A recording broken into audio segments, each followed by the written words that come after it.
do you prepare your feast? Today, we will talk about some new words about Thanksgiving Day. First is Thanksgiving Day, of course. 感恩节感恩节感恩 means Thanksgiving. 节 means festival and holiday, such as 圣诞节 means Christmas.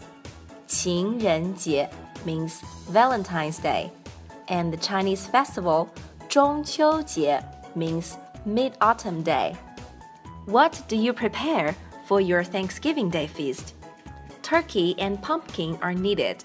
Perhaps there are corn and wine. Let's see how to say these words in Chinese.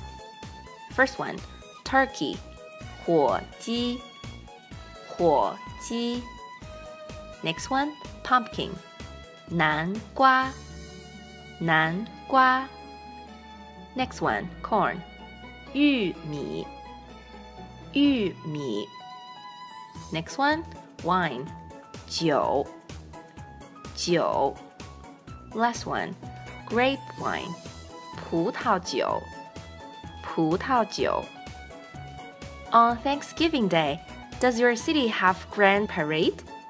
Parade is 游行游行 Or will you prepare a masquerade party in your home? What will you dress yourself up in the party? Instead of saying Happy Thanksgiving Day, you can say to your friends, 感恩节快乐感恩节快乐 Okay, thanks for listening. We have approached the end of this lesson. Happy Thanksgiving Day! 感恩节快乐